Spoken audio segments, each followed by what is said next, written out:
suporta na binigay?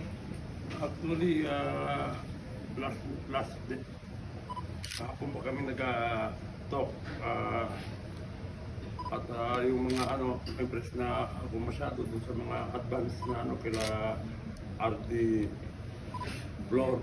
Nauna na kami, nakita niyo naman, nag-meeting rin tayo kagabi. At masaya kami, pati yung mga mayor na grabe ang kasikaso ni Secretary Rex Gonzalez. Siya ang first responder natin na secretary at talagang hands-on siya at pasalamat kami at least yung problema ng mga mayor natin na yung food bank siguro ng problema dahil alam niyo naman yung era natin bumaba lahat dahil sa pandemic, nasagot na lahat ngayon ng ni Secretary, pati yung food packs at saka yung cash assistance at may dadating pa sa January. Punahin muna natin yung ako magpasalamat talaga kahit na ganong kabisi ni Secretary, pumunta pa rin dito. Sabi nga niya, kung may kailangan pa na additional, magbibigay pa rin siya. Kaya inaayos natin lahat, i-consolidate natin yung report, na lahat ng report ng mayor, kung ano pa pagkukulang, anytime pwede naman natin malapitan si Secretary Rex Gonzalez. Thank you. The declaration of the state of calamity will be soon. Yes, just called the emergency session. It's either this afternoon or tomorrow para mag-declare na state of calamity. Pero pasalamat din tayo sa Diyos na minimal, hindi devastating talaga yung effect. Except iba dun sa yung hard hit is second district, lalo na ang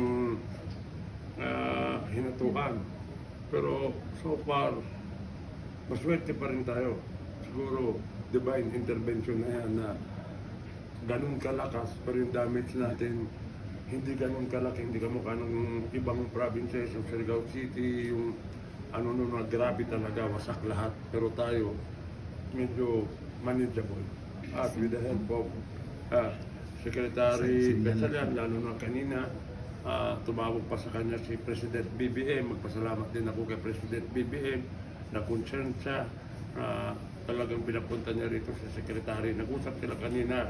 Gusto malaman ng Presidente kung naayos na lahat. Ako magpasalamat talaga kay President BBM, lalo na kay Secretary. Okay. By the way, last closing statement.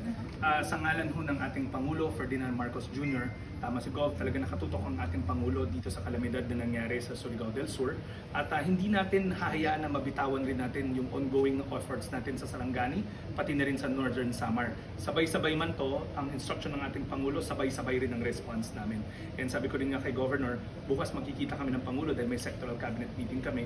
Ibubulong ko na rin sa kanya yung sinasabi ni Gov na kinoconsolidate na nila yung damage to infrastructure at alam ko prioridad rin yan ng ating Pangulo. So makakaasa tayo sa mga areas na nag-declare ng state of calamity mula sa Glan, Malapatan, Sarangani, pati na rin sa Northern Samar at dito sa Surigao del Sur na kahit sabay-sabay yan, nakatutok ang pamalang nasyonal. Baka kasi mag-agam-agam yung mga nasa Sarangani at Northern Samar na makakalimutan namin sila. Hindi po.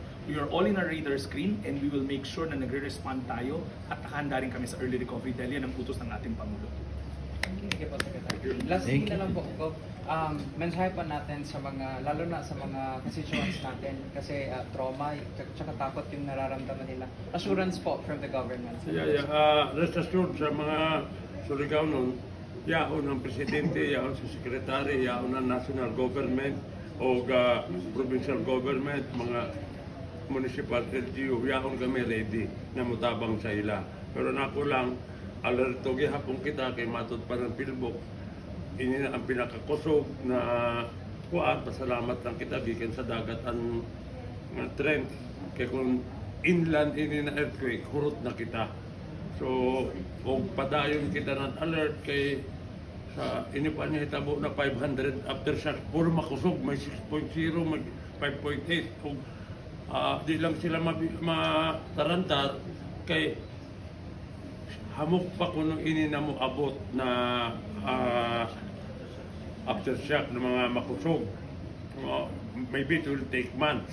Pero alerto lang kita, ang bantayan tagayod, ang tsunami, kung mahubas gani ang dagat, mga 3 to 5 minutes, ang sunod na nayon, tsunami na. Kaya naman alerto kayo ang mga barangay, sabi na ang mga coastal barangay, sa makabati ka muna niyaon, anad na sakitan ng kuman, di lang mga tawa, kaya ni ban kuman, basta kan, yato na isa, mga tawa, oy, abay ka mo mga tawa, delikado paghihapon kita.